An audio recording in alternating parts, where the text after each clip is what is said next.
छत्तीसगढ़ में भूपेश सरकार ने अपने 2 साल पूरे कर लिए हैं। इन 2 सालों में सरकार ने तमाम चुनौतियों के बीच कई उपलब्धियां हासिल की हैं। सरकार का दावा है कि जनता से जो 36 वादे किए गए थे, उनमें 24 वादे पूरे कर दिए गए हैं। खासतौर पर ग्रामीण अर्थव्यवस्था को मजबूती देने और छत्तीसगढ़ियों में स्वाभिमान की भावना को जगाने की दिशा में सरकार ने बेहतर काम किया है। ये बात खुद सरकार तो कह ही रही है, साथ ही ज्यादातर विश्लेषकों का भी यही कहना है। तो चलिए छत्तीसगढ़ में भूपेश सरकार की 2 साल की उपलब्धियों, वादों और चुनौतियों पर चर्चा करें। पहले ये कि 2 बुछर अब्बड़ सुग्गा कैसे, लेकिन उसके पहले देख लेते हैं।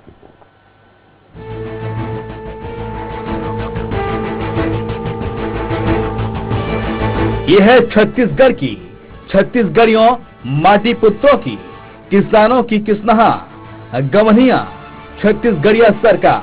और इस सरकार के मुखिया हैं ठेठ छत्तीसगढ़िया भूपेश बघेल। बतौर मुख्यमंत्री भूपेश बघेल ने 17 दिसंबर को अपने कार्यकाल के 2 सफलतम साल पूरे कर लिए हैं। इन 2 वर्षों में भूपेश सरकार का यही दावा है कि जो भी वादे किए गए थे, उनमें से 24 वादे पूरे कर दिए गए हैं। छत्तीसगढ़ में कांग्रेस की भूपेश सरकार ने जो वादे किए हैं, उसमें किसानों की कर्ज माफी, 2,500 रुपए में धान खरीदी, मनरेगा के तहत गांव-गांव में रोजगार, गोधन न्याय योजना, किसान न्याय योजना, नरवा गरवा घुरवा बारी, पढ़ई तुहर द्वार, 4,000 रुपए तेंदुपत्ता संग्राहकों का पारिश्रमिक, डॉक्टर खूबचंद बघेल स्वास्थ्य सेवा योजना, राम वनगमन पथ के साथ सिंचाई, सड़क, बिजली का विस्तार जैसी कई योजनाएं और कार्य शामिल हैं। वहीं भूपेश सरकार के सामने अभी भी जो चुनौतियां हैं, उसमें शराबबंदी, स्काई वॉक, नक्सलवाद का खात्मा, आदिवासियों की रिहाई, नवा रायपुर प्रभावित लोगों को न्याय जैसे वादे शामिल हैं। बहरहाल अब देखना होगा कि मुख्यमंत्री भूपेश बघेल आने वाले 3 वर्षों में किस तरह कार्य योजना बनाकर आगे बढ़ते हैं। वहीं जो वादे पूरा होना बाकी हैं, उसे भूपेश सरकार किस तरह और कब तक पूरा करती है, और अगले 3 साल में मुख्यमंत्री भूपेश बघेल छत्तीसगढ़ को विकास के रास्ते पर कितना आगे लेकर जाते हैं। स्वराज एक्सप्रेस के लिए रायपुर से वैभव शिव पांडे की रिपोर्ट। तो भूपेश सरकार के 2 साल बेमिसाल, इस पर बात करने के लिए हमारे साथ जुड़ गए हैं रायपुर से कांग्रेस प्रवक्ता है रमेश बल्यानी जी। बल्यानी जी, आपका स्वागत है। अर्थशास्त्री हैं तपेश चंद्र गुप्ता जी, आपका भी स्वागत है। वरिष्ठ पत्रकार बाबूलाल शर्मा जी और के अग्निहोत्री जी हमारे साथ हैं, आप दोनों का स्वागत है। चलिए, जब सरकार अच्छे काम करे तो चर्चा भी अच्छी होनी चाहिए, और इस अच्छी चर्चा की शुरुआत बल्यानी जी आपसे ही करते हैं। ऐसी जो भी योजनाएं हैं, उनका जनता को कितना लाभ मिला है, और आने वाले समय में इन योजनाओं का क्या परिणाम होगा, क्या प्रतिफल होगा? बल्यानी जी। त्रिपाठी जी, आपने बहुत अच्छा सवाल पूछा है। हमारे मुख्यमंत्री भूपेश बघेल जी ने जो रोड मैप तैयार किया है जी, वो रोड मैप जमीनी वास्तविकताओं के आधार पर मेल खाता है जी। उन्होंने ग्रामीण अर्थव्यवस्था की मजबूती के लिए पहले किसानों का कर्जा माफ किया जी, और उनको उनकी उपज का दाम, धान का दाम 25 रुपये प्रति क्विंटल की दर से देने का काम किया जी। गोधन योजना के माध्यम से, गोबर के माध्यम से, वहां गोबर खरीदने के माध्यम से रोजगार देने का काम किया, ताकि जैविक खेती को बढ़ावा मिले। और गांव की अर्थव्यवस्था जब मजबूत होगी तो शहर का व्यापार और उद्योग मजबूत होगा जी। शहर और गांव एक दूसरे के पूरक हैं जी। 70% आबादी रहती है गांव में, 30% आबादी रहती है शहर में। भूपेश बघेल जी का रोड मैप ये है कि ग्रामीण अर्थव्यवस्था को मजबूती दे दीजिए तो अपने आप व्यापार उद्योग में वो पैसा खर्च होगा जी। परचेसिंग पावर आएगा तो वो शहर में आगे खर्च होगा। और ये इसका हमने नायाब उदाहरण देखा है कि कोरोना काल में भी जब हिंदुस्तान के अन्य राज्यों में मंदी की स्थिति थी, छत्तीसगढ़ में मंदी से ऊपर था। मंदी यहां नहीं आई, मंदी की आहट तक नहीं पहुंच पाई जी। वो इसलिए कि आम आदमी के हाथ में परचेसिंग पावर दिया हमने। सबसे बड़ी चीज ये है जी। दूसरा, उन्होंने एक जो औद्योगिक नीति बनाई है जी, उस औद्योगिक नीति में जो रियायतें दी गई हैं, जो उसका भी एक अलग जो रोड मैप बनाया है कि यहां का जो वन उपज है उसको प्रोसेसिंग के लिए यूनिट दिए जाएं, ताकि वनोपज का जो मूल्य है उनको उसमें वैल्यू एडिशन होकर उनको मिले, उस दिशा में काम करने का काम किया है। और वनोपज भी हम समर्थन मूल्य पर खरीद रहे हैं जी। इसके अलावा उद्योगपतियों के लिए भी उन्होंने जो इंडस्ट्रियल पॉलिसी बनाई है उसमें सब्सिडी बहुत ज्यादा दी है कि आप ग्रामीण अंचल में लगाएंगे तो आपको एक्स्ट्रा सब्सिडी दी जाएगी जी, ताकि शहर से दूर, यदि गांव में यदि रोजगार कारखाने लगते हैं तो स्थानीय लोगों को रोजगार मिलेगा जी। और सबसे बड़ी चीज ये है कि यहाँ के जो छोटे उद्योग हैं जी, उनके लिए सरकार की खरीद योजना को आज ही मंत्रिमंडल ने फैसला किया है कि जो सरकारी जो भी खरीदी होगी वो स्थानीय उद्योगों से ही की जाएगी जी। तो जो स्थानीय उद्योगों के पास मार्केटिंग का प्रॉब्लम होता था वो भी खत्म हो जाएगा जी। ये एक मूल जो आधार है अर्थव्यवस्था का, शहर और गांव दोनों को मिलाकर, किसान और उद्योग और व्यापार को मिलाकर, ये एक बहुत बड़े की उपलब्धि का काम भूपेश बघेल जी ने किया है जी। राहत तो बहुत सारी दी है, मैं तो बहुत लंबा गिना सकता हूं, लेकिन मूल ये है जी, कि यदि हम आर्थिक रूप से मजबूत हैं जी। तो विकास अपने आप हो जाएगा। ये भूपेश बघेल का एक नया विकास मॉडल है और वो इसलिए हो पाया है कि वो खुद एग्रीकल्चरिस्ट हैं, उनको किसान की समस्या, जमीन की समस्या, कृषि की समस्या की अच्छी जानकारी है जी। उस आधार पर उन्होंने ग्रामीण अर्थव्यवस्था को मजबूती दी है जी। और साथ साथ उद्योग को भी दी है। बिल्कुल कल्याणी, जैसे आज गिनाने का ही वक्त है, आज लंबा गिनाने का ही वक्त है, क्योंकि 2 साल बेमिसाल हैं भूपेश जी के। हम आपके पास आएंगे और ये जानेंगे, अभी हम चलते तपेश जी के पास, आपके पास आएंगे और ये जानेंगे कि ये योजना का आखिर जन्म कैसे हुआ, किसकी सोच थी कि जो 15 साल में रमन सरकार नहीं कर पाई वो भूपेश सरकार ने कर दिया। और उनके मुख्य संगठन, ये तो अनुषांगिक संगठन है, उनके मुख्य संगठन माने संघ ने उनका कैसे स्वागत किया, क्यों किया, ये योजना का जन्म कैसे हुआ, किसकी सोच से हुआ, हम आपके पास आएंगे, जानेंगे। तापेश जी, हम इस कोरोना काल में खासकर जिस तरह से बाकी जो राज्य हैं उनमें आर्थिक मंदी का प्रभाव हुआ, पूरे देश में आर्थिक मंदी का प्रभाव हुआ, सारी बातें रही, लेकिन छत्तीसगढ़ में ऐसा क्या जादू की छड़ी घुमाई गई कि वहां आर्थिक मंदी नहीं दिखी और आर्थिक मंदी के चपेट में छत्तीसगढ़ राज्य नहीं आया? छत्तीसगढ़ राज्य पहले भी नहीं आता और अभी भी नहीं आता। और अभी सबसे बड़ी समस्या ये हुई कि हम लोगों ने किसानों को अधिक मूल्य प्रदान किया जी। उनके पास पैसे आ गए जी। अब वो पैसे जब आए तो उसको वो विनियोजन की ओर और उनकी क्रय क्षमता बढ़ी जी। जब एक व्यक्ति बाजार में पैसा लेके पहुंचता है जी। तो उसका सर्कुलेशन होते चले जाता है जी। उसका लाभ प्राप्त हुआ जी। अब बात यह है कि अब हम ये लाभ तो प्राप्त कर लिए, बाजार को हमने मेंटेन कर लिया जी। पर इसके बाद कितनी पूंजी हम भविष्य के लिए संचित कर पाते हैं इस बात पे ध्यान देना होगा जी। और सबसे बड़ी बात, कोरोना काल में बाजार आबाद रहा उसका जी। मुख्य कारण था नरवा गरवा घुरवा बारी जी। पानी संचित रहा, लोगों ने खेती की और मैंने स्वयं, बात इसमें एक इंटरनेशनल पेपर था, इंटरनेशनल जर्नल में छपा भी, उसका काफी इंपॉर्टेंस मिला। आज भी मुझसे पूछा गया उसके बारे में कि आखिर ऐसा क्या जादू इन चीजों के जिसके कारण हुआ। लोगों ने अपने बगीचे की सब्जी बाजार में लाके किसान खुद बेचा जी।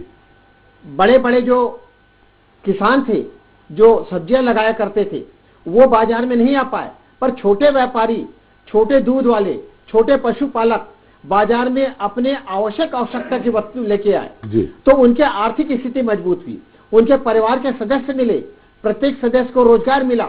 इसके बाद गाय के पालन से जो पशुधन मिलता है जिससे गोबर भी है, गौमूत्र भी है, तो इन सब चीजों को लेकर जो कार्य किया गया वो बहुत सकारात्मक कदम रहा जी। फिर नरवा गरवा घुरवा, अब ये कंपोस्ट खाद बनाने की बात कर रहे थे जी। अब हमने किसी कार्य में लगे हुए हैं और हमको अपने ही चीजों से खाद मिल जाए और हमको रासायनिक खाद के लिए अपने जेब से पैसा ना देना पड़े, हमारी थोड़ी सी भूमि में जो संचित हो रही है और हम उसी को री इन्वेस्ट कर दे रहे हैं तो उससे पैसा की बचत भी हो रही है और उसके कारण बीमारियां नहीं हो रही है, भूमि की उर्वरक शक्ति बढ़ रही है, जल संचित करने से जमीन की भी उर्वरक शक्ति बढ़ रही है।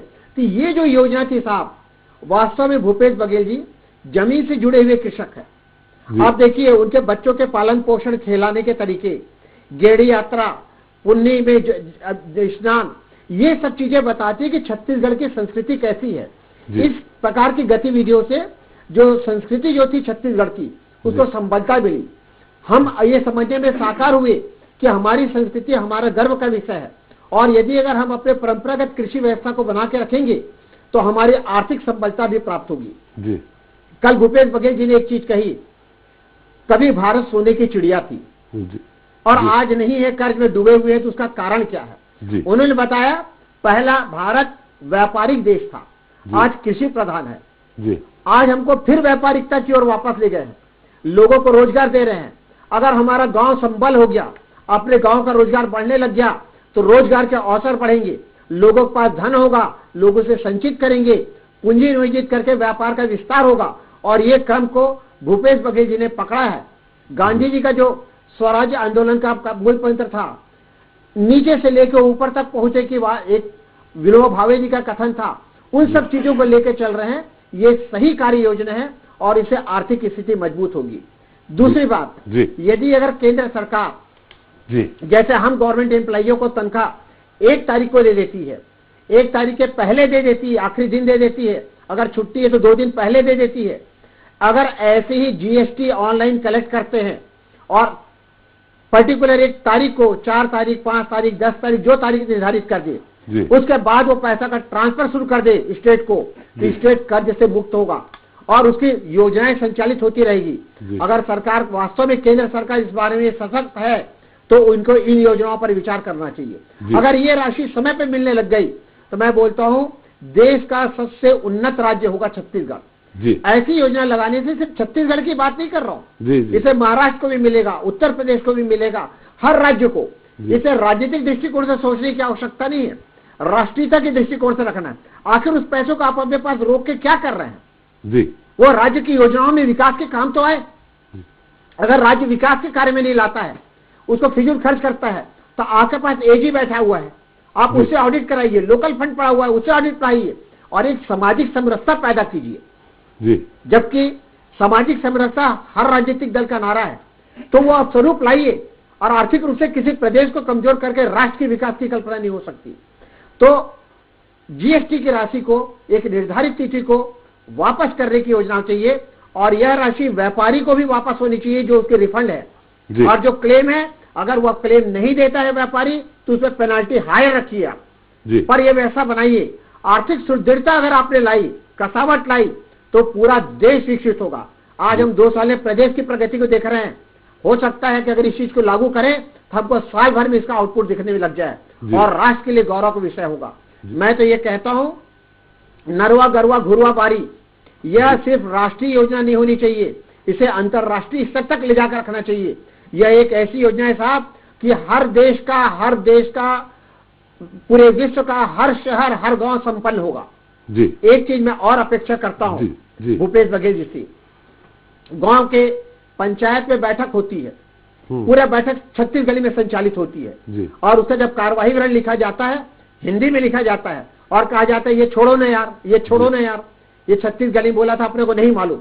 तो यदि अगर कार्यवाही विवरण छत्तीसगढ़ी में लिखा जाए, क्योंकि छत्तीसगढ़ी राजभाषा बन गई है, कामकाज की भाषा बन गई है, तो उसमें अगर लिखा जाए तो सही रूप सामने आएगा गांव का और हमको निर्णय लेने में सफलता प्राप्त होगी। दूसरा, एक महत्वपूर्ण काम और होना चाहिए।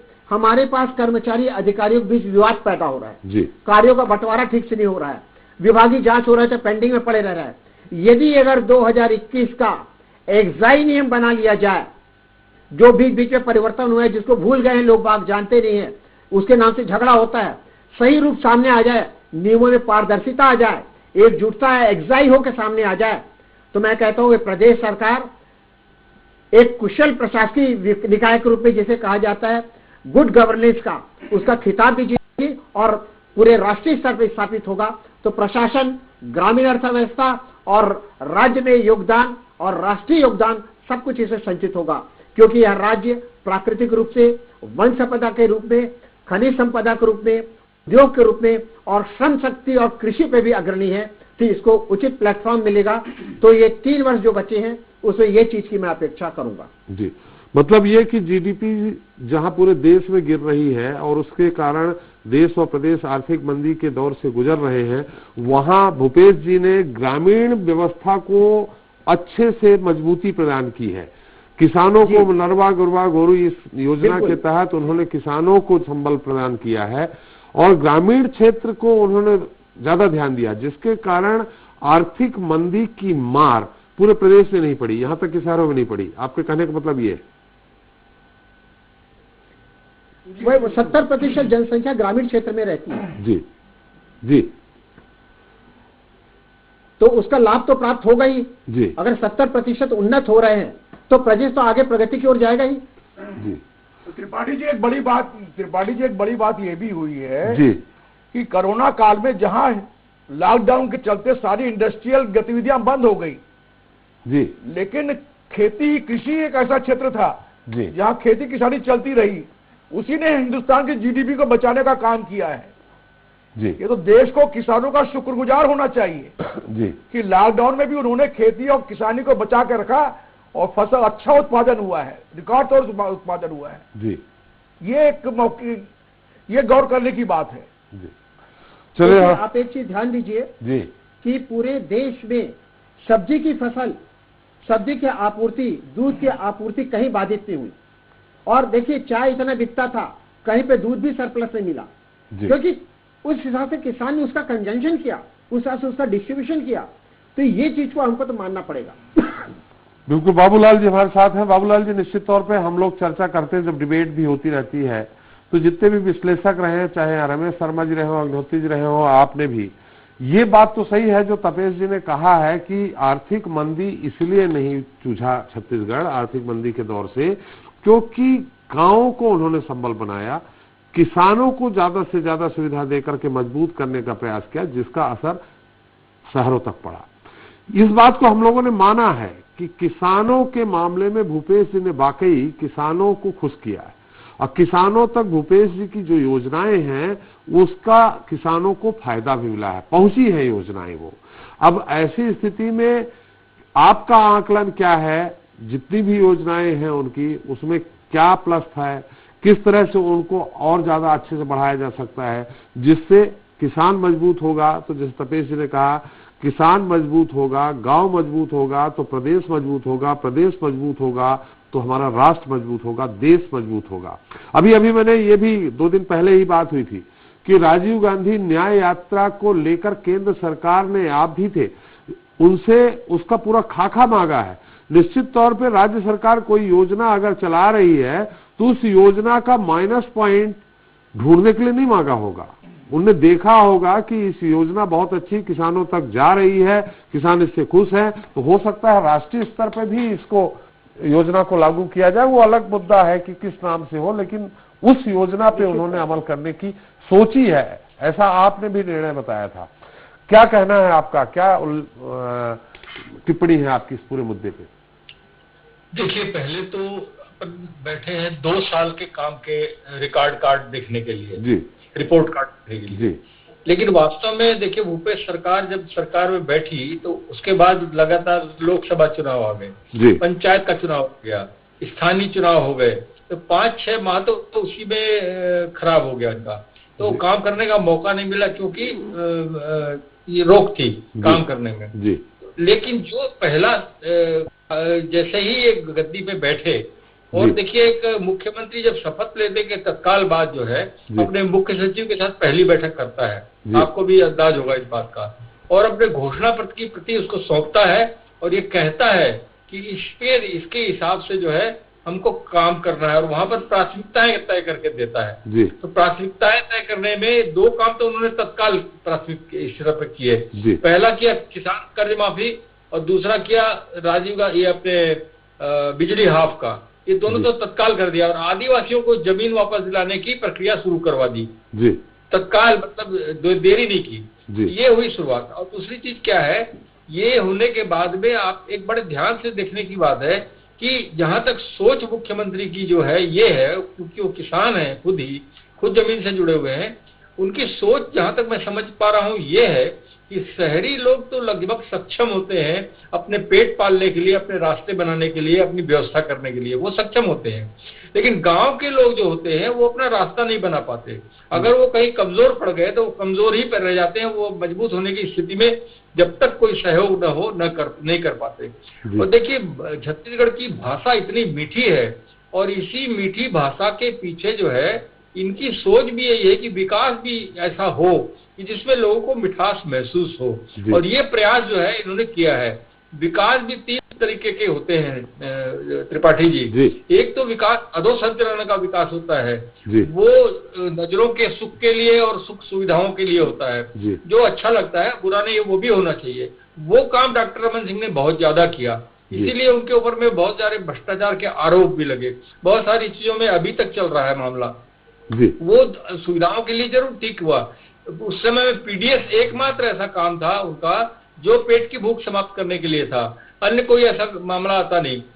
पेट की भूख मिटाने का जो विकास होता है वो जीवन से जुड़ा हुआ विकास होता है। और उसके आगे एक विकास और मैं गिनता हूं कि गरीब को सक्षम बनाने का प्रयास होता है। मैंने महसूस किया है कि भूपेश बघेल गरीबों के, किसानों के पेट की भूख मिटाने के लिए जुटे हुए हैं और उनकी योजनाएं, जितनी भी योजनाएं आप गिन लीजिए, मैं कई बार गिना चुका हूं, उसमें से 85% योजनाएं जो इन्हीं गरीब किसान लोगों के लिए, ग्रामीणों के लिए बनाई है उन्होंने। और उसको सक्षम बनाने का प्रयास जो उनका, वो विकास का तीसरा चरण जो है, मैं कह रहा हूं गरीब को सक्षम बनाने का प्रयास में भूपेश इसी ओर बढ़ रहे हैं। जहां तक 1 साल के अंदर में काम करने का मामला है, त्रिपाठी जी हमारे सबके सामने है। लोग कहते हैं, जब हम इसकी तारीफ करते हैं तो लोग कहते हैं कि शर्मा जी आजकल कांग्रेसी हो गए हैं, कभी कुछ बोलते हैं, तो उससे हमको कोई डरने की जरूरत नहीं है। लेकिन जो बात सामने है, जो आ रही है, गौठान योजना क्या चीज है? गौठान योजना किसी ने सोचा था? खत्म हो गई थी, लुप्त प्राय हो गई थी गांवों से, जबकि आधार है गौठान जो है वो आधार होता है गांव का। ये आपके नरवा गरवा घुरोवारी क्या चीज है? अर्थव्यवस्था की नींव है ग्रामीण क्षेत्र की। आप उसको उस पर विचार करेंगे, उसकी गहराई में उतरेंगे, समझ में आएगा कि भूपेश बघेल कितना बारीक सोच रखते हैं। और बारीक सोच की एक बात आपको मैं बताता हूँ, घरसा योजना, घरसा विकास योजना, घरसा विकास उसको बोलते हैं जो खेत खलियान में जाने के रास्ते होते हैं त्रिपाठी जी, मजदूरों के, उसको भी सड़क बना देने की बात उन्होंने की है। कितनी बारीक सोच, जो एक किसान ही समझ सकता है कि कितनी तकलीफों से, कांटों से गुजरते हुए जो है वो किसान अपने खेत खलियान तक जाता है। तो ये सोच जो है ये सब महत्वपूर्ण है। और इसके अलावा जो है सुपोषण पर उनका ध्यान, मातृ शिशु दर की मृत्यु की तरफ उनका ध्यान, मैंने एक व्यापक सोच जो है वो समझ में आ रही है। और निश्चित रूप से जो है 1 साल के अंदर जितना काम होना चाहिए, 2 साल के अंदर जितना काम होना चाहिए, इन्होंने, इस सरकार ने 1 साल में ही करके दिखा दिया। क्योंकि 1 ही साल का समय इनको काम करने के लिए मिला था। 2 साल का हम भले ही व्याख्या कर रहे हैं रिपोर्ट कार्ड की, लेकिन 1 साल में इन्होंने बहुत अच्छा काम करके दिखाया है। बिल्कुल सही कहा। मतलब इसमें 36 में से 24 काम उन्होंने 2 साल वादे पूरे कर दिए। तो इसको आप भी जानते होंगे, इसमें अगर ये माना जाए कि भूपेश जी जनसेवक हैं, प्राइमरी में आप देखते होंगे जब पढ़ते हैं तो A ग्रेड दिया जाता है, B ग्रेड दिया जाता है, C ग्रेड दिया जाता है, B+ दिया जाता है अगर वो 60% नीचे है। तो ये सुपर डिस्टिंक्शन की तरफ जा रहे हैं, तो A++ दे रहे हैं आप। देखिए, छत्तीसगढ़ के जो लोग हैं, सीधे साधे लोग हैं, उनके दृष्टिकोण से देखेंगे तो बिल्कुल A+ है, ये उस तरफ बढ़ रहे हैं। वनोपज का मूल्य साहब, हमारे छत्तीसगढ़ का आपने भी सुना होगा, चिरौंजी के बदले नमक देकर के लोग ठगा करते थे यहाँ के लोगों को। वो वनोपज में हर्रा, बेहरा, आंवला, कई चीजें जो थी, 4 से चिरौंजी निकलती है। तो ये सारी चीजें जो हैं उनका भी मूल्य उन्होंने लगाया, जो मुफ्त में दे देते थे लोग नमक के बदले में, उनका भी मूल्य लगाया। उनको मूल्य में खरीदने के लिए जो सरकार खुद तैयार हुई है, बताइए, बाजार वो उपलब्ध कराया उनको। ये बहुत बड़ी बात है। गोबर जैसी चीज, जैसे कभी कल्पना हमको भी नहीं थी, कभी कल्पना कि गोबर को खरीदने की कोई योजना हो सकती है, हमको भी एक बार बड़ा आश्चर्य हुआ था। लेकिन जब उसकी गहराई में उतरे हैं तो कितनी बड़ी सोच है, कितनी गहराई की सोच है, ये समझ में आया है। ये सोच क्यों किसी शासकों को नहीं आती है? आज वो आपने अभी कहा कि सरकार ने बुलाया है, केंद्र सरकार ने यहाँ के राजीव गांधी न्याय योजना को। मैं सकारात्मक इसलिए सोच रहा हूं क्योंकि नकारात्मक करना होता केंद्र सरकार को तो शुरुआत में ही रोक दिया होता ताकि इसका प्रभाव न बढ़ पड़े। लेकिन अब बुलाया है तो निश्चित रूप से आज का जो किसान आंदोलन खड़ा हुआ है उसका समाधान शायद इसमें वो खोजने का प्रयास करेंगे कि हर राज्य में अगर 25 रुपए में धान खरीदना शुरू हो जाए और ज्यादा से ज्यादा दर में जो है माने राज्य जितने में चाहे खरीद ले, ऐसी अगर व्यवस्था कर दे तो शायद किसान मान जाए। ये सोच से हम बुलाया होगा, ये मैं सकारात्मक मेरी सोच है। बिल्कुल, मुझे थोड़ा सा याद आता है, मैं रमेश जी के पास चलूंगा, लेकिन गोबर खरीदी वाली योजना तो वाकई में आज से बहुत साल पहले 90-91 के आसपास की बात हो, आपको ध्यान होगा अंबिकापुर में एक गांव था आदिवासियों का, जहां रवई पंडो नाम के एक व्यक्ति की भूख के कारण मृत्यु हो गई थी, उसके पोते की भी मृत्यु हो गई थी। उसके पास काम नहीं था, लंबे समय से उसके यहाँ कोई भोजन नहीं था। ऐसे समय पे अगर जिसके पास काम नहीं है वो उठ के हर जगह, गौवंश हर जगह है, आप जानते हैं, अगर वो जाकर के गोबर ही बीन करके बेच आता है तो मुझे लगता है 25-50 रुपए उसे मिल जाते हैं तो उसका पेट भर जाएगा। इस योजना की तो वाकई में प्रशंसा यहां नहीं पूरे देश में हो रही है। ये अलग बात है कि पक्ष विपक्ष होने के नाते लोग उसमें किंतु परंतु शब्द जैसे जोड़ रहे हैं, किंतु परंतु जैसे शब्द, लेकिन ये योजना तो एक गरीब परिवार के लिए जहां 2 जून की रोटी उसको नहीं मिलती है, उसके लिए योजना तो वाकई में बहुत जबरदस्त योजना है। एक बात जोड़ना चाहूंगा जी जी। छत्तीसगढ़ में सरकारें चलाई है, कई जोगी जी ने भी चलाई, रमन सिंह ने भी चलाई, एक नयापन एक दिख रहा है जो छत्तीसगढ़िया ठेठ छत्तीसगढ़िया स्टेट बनने की तरफ जा रहा है जी। और जो है नक्सल जो पहचान थी इसकी की, अरे छत्तीसगढ़ तो नक्सली क्षेत्र है, हम एयरपोर्ट में उतरेंगे, स्टेशन में उतरेंगे तो नक्सली हमको पकड़ लेंगे, जो ये छवि बनी हुई थी वो छवि टूट रही है। और ये राज्य जो है गौ सेवक राज्य है, राम के ननिहाल के रूप में और आदिवासी नृत्य संस्कृति के रूप में जो है प्रतिष्ठा पाने की तरफ बढ़ रहा है। जी, तो बल्याणी साहब, अपने जाते जाते आपसे सवाल किया था कि ये योजना आखिर कहां से पनपी, कहां से जन्म ली कि संघ के बड़े वरिष्ठ लोग जाकर के मुख्यमंत्री निवास जाएं और उनको सम्मानित करें गाय के मामले में।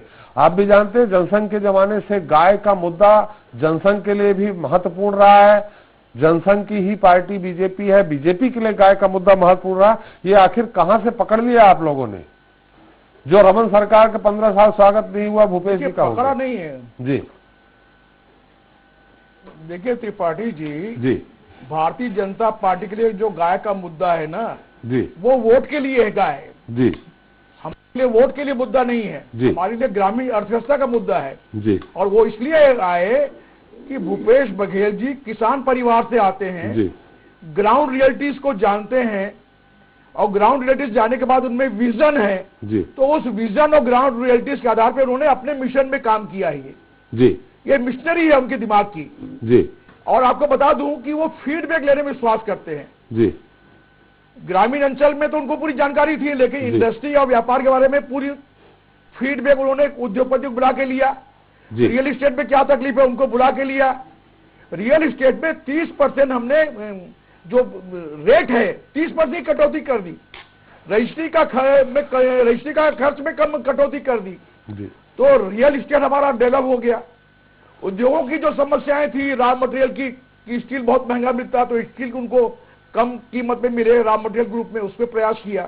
तो ये सारा फीडबैक लेने के बाद वो योजनाएं बनाते हैं, इसलिए सफलता के शिखर पर हम लोग पहुंच रहे हैं जी। बिल्कुल। और सबसे बड़ी चीज ये है जो उन्होंने कह दिया वो कर दिया, आपको क्रियान्वित मिलेगा, जो कहा सो किया जी। बिल्कुल पे विश्वास करते हैं। बिल्कुल। छत्तीसगढ़ के लोगों ने देखा है जी बल्याणी जी। बिल्कुल। के लोगों को कहा था बिजली बिल हाफ मिल ही रहा है जी। एपीएल वालों को राशन मिल ही रहा है। बिल्कुल। तो गरीब के साथ मध्यम वर्ग, उच्च वर्ग, सब समाज के हर वर्ग का ध्यान दिया है जी।